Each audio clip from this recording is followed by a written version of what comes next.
Today on the podcast, we are talking about one of the most viral stories of the week, which is the fact that Anthropic is embroiled in this massive lawsuit, and they have brought out the big guns. The federal judge is actually siding with Anthropic right now in a law that essentially Anthropic used AI or to generate their AI. They scanned millions of books, and the crazy thing is they physically purchased the actual physical books to scan, and they use that to train for AI. And because of this, they're actually looks like they're going to be winning this lawsuit. So there is a lot of crazy drama going on with this. Connor's been posting about it on LinkedIn and going absolutely viral as per usual. So I'm going to kick this over to you, Connor, and say, yeah, I guess what's the craziest piece of the story to you? This is a story that we've been following for a long time. And, obviously I didn't want to say it started with OpenAI and New York Times and other people suing OpenAI, but this is the big story, right? Is this fair use or not? And by that, they just mean, are you allowed to train on copyrighted books to essentially learn, right? So as by the way, Jaden, as I'm about to get into this, we have to say that Jaden has now switched physical locations. So we're super happy for him. And so to celebrate that, I got to shout out his AI box, because what is this new tool that Jaden has built over the last, it's probably 2 years now, guys. For $20 a month, you can get access to all the tools, to the Claudes and to the Groks and to the OpenAIs and Gemini's, everything, and you can just use it. I've been using it like crazy because you can compare models. And so this is just, I have to shout that out because Anthropic is one of the tools that Jaden also has integrated in there, and we've watched Anthropic get better and better. So first of all, go visit aibox.ai. It's phenomenal. It's already blowing up. We're super happy about that. But one of the reasons that these tools are so good, Jaden, is because of exactly what we're talking about, right? I mean, it's because they've used so much copyrighted material. And this is this huge, burning, raging debate online. And just as we're getting into it, let me just sort of say, I have a writing background. I sort of really sympathize with the writers, the creators, everything else out there. And also, we want these AI models to be great. And this is kind of how they become great. So yes, a federal judge in San Francisco, make of that what you will, did side with Anthropic. However, there is a big caveat, right? So they won this fair use argument for training its AI models, right? But this battle is not really over, right? So in this milestone thing, here's what happened. Essentially, Anthropic's use of copyrighted books to train Claude is protected under this I don't know what you call it, a U.S. doctrine or whatever of fair use, right? So the process, and this is the whole thing, right? The judge is calling this process, and this is in quotes, exceedingly transformative, and it sort of compared it. And Jaden, this is the thing that sort of struck me, right? Because this is the ongoing debate that we had. He was comparing it, this judge, to a human writer learning from a lot of works to create something new. So as you said, I kind of was posting about this on LinkedIn, and a lot of people are going back and forth being like, yeah, but what human can read 7 million books, right? But this is what AI companies have been saying all along. Let's face it, this is what they've been praying for all along. And it can, I think, shape the precedent for a ton of these other lawsuits. The problem is that it's not really over. That's just sort of one side of it, right? Because as you said, they stored 7 million essentially pirated books in a central library. Now I'm trying to think of what to compare that to, but they're going to sort of figure out whether Anthropic has to pay damages for this, which might be, as you sort of, when you're watching the old VHS tapes and it's $250,000 per violation. That's kind of like this, right? It says up to $150,000 per pirated work if they are found liable. So one of the things about these lawsuits is that I don't think anybody really expects, they'll probably have to pay, huge fines and things like that. But I think much more likely to happen is they are going to just have to settle with a ton of authors or sort of something class action-y or something like that. But it also, remember that the really big lawsuits are also going on, right? There's 12 lawsuits that have been combined into a single lawsuit in New York against OpenAI and Microsoft, which is, again, same thing, accusing them of of using copyrighted books without permission to train them.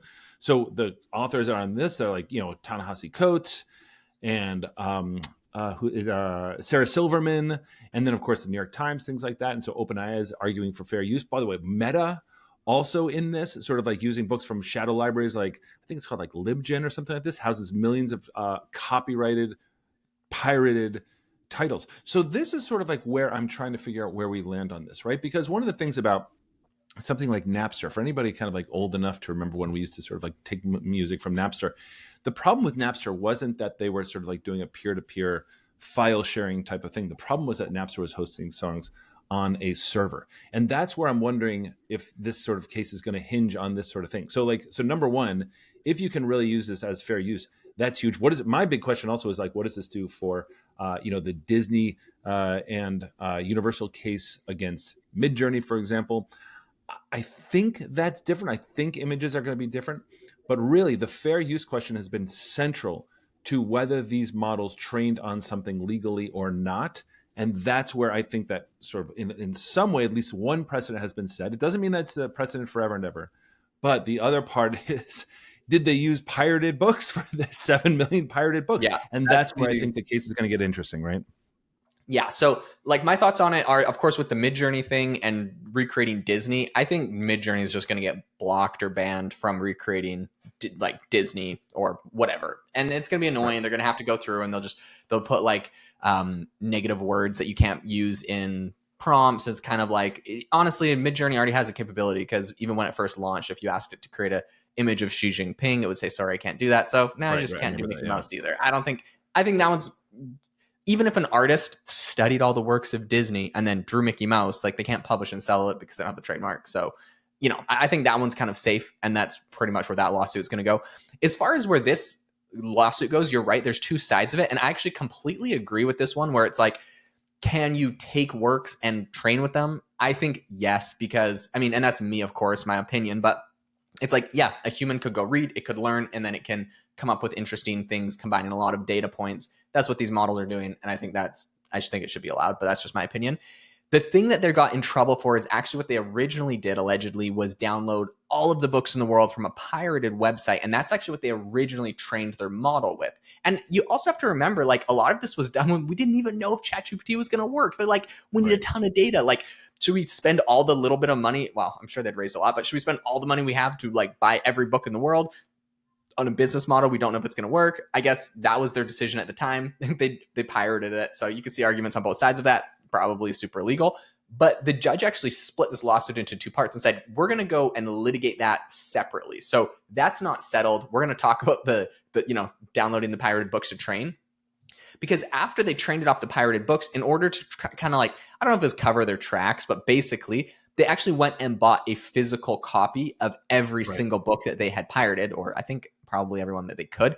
Then they would send it to a big warehouse, rip the covers off of it, scan every single page into a PDF, upload that, use that for the training data. So that's kind of how they tried to cover their tracks. And they're like, look, no, we've literally purchased every book. And to be honest, I actually think it's fair. Now, was it fair the way they did the pirated first, yada, yada? Like, I don't know. They'll all litigate that and see if there's a huge fine or if it's a slap on the wrist or what happens. At the end of the day, though, I think I like the precedent that you can take data, you can read it, you can train from it.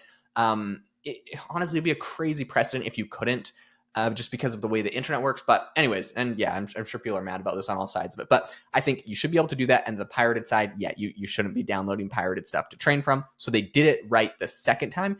And the thing that I'm excited about is, regardless of what happens to Anthropic in this case, if they get massive billion-dollar fines or not, there is a path to making these models legally and legitimately. And it seems like we're setting that precedent. So future AI companies come down the line, or other AI companies want to do this, like, we know how to do it. Now just go buy all the physical books, rip the covers off. Right. And if that's what you want to do, that's how you got to do it. And so, like, I don't know. In my opinion, I'm happy that there's a path, and I'll be interested to see what happens with, of course, the whole pirated side of it as well, that lawsuit. Yeah. But this is the thing. This is what's so interesting about this case, is that what it's hinging on is this pirated thing, which is never legal in the first place, right? You can't buy pirated books. But I don't know. I mean, that's definitely not sort of like the soul of the issue. I mean, the soul of the issue is really coming from creators who are saying, not only is AI ripping off, our works, but also it's also putting us out of business because it ripped off our works, right? I mean, so like, you think about all the graphic designers, all the writers, everybody else who are now sort of, and forget about journalists, everybody else, right? I mean, this is where it gets, kind of creeping into ethical issues here. And even if it's not legal issues, it's the ethics, which is an interesting aspect of this, right? Because again, the exact thing that these companies are doing to these creators, it's not just stealing their works, it's actually putting them sort of almost like making them obsolete to a certain extent. So when you talk about like what Disney is doing, that feels more, I don't know, to me, clear cut. Like when you can create, or Yeah. Universal or whatever, when you can create images of Mickey Mouse or Shrek or something like that, that feels like, okay, well, that's pretty black and white.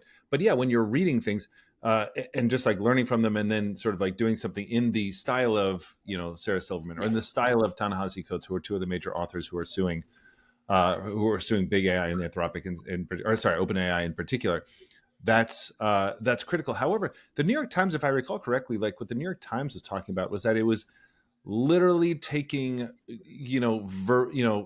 sort of exactly verbatim paragraphs. So do you remember this? Like one of the things that the New York Times tried to show in court was that it took an exact paragraph word for word from a Wirecutter article, if I recall that correctly. And the funny thing is that even OpenAI was like, how did you manage to do that? Because it's very hard to, unless you're Yeah. sort of like taking an exact quote and, scrolling the internet as if you'd sort of like look it up on Google or something like that. But if you're saying like, hey, I'm trying to decide whether I should buy this vacuum cleaner or not, and somehow the New York Times got OpenAI or ChatGPT to spit out the exact paragraph from Wirecutter. I mean, the amount of prompting that must have taken is extraordinary. So usually, again, like the kind of the argument that New York Times is making, it was sort of like even violating the terms of service of ChatGPT in terms of Yeah. how it was getting that. I guess all this is to say there's two questions here, right? There's a legal issue and an ethical issue. And I think where we are going to have to land, and I think this is already where we're landing, is a giant partnership between AI Yeah. and these, for example, media outlets, authors, things like that. Because otherwise, especially with media outlets like news and things like that, we are facing an existential crisis in the media world, right? I mean, like newspapers and everything else. Authors, probably a little bit of a different story. But I just can't help but think that while this is sort of saying like, okay, fair use is okay, and it's only the pirated issue, I just don't think that. I think that we may be facing some kind of huge backlash. I don't know how much this is making the news outside of our bubble, but it feels like backlash material. You know what I mean? And I think that we're starting to see, like, we're seeing the AI companies make partnerships, like OpenAI with Axel Springer Yeah, and right, right, right. other like big news organizations. So I think there's room there, especially if they decide to like close their content off from people, Yeah. other people like using it and stuff. It's premium content, paywalled, whatever. So yeah, I think that's eventually where it's going to go. I'll be curious to see if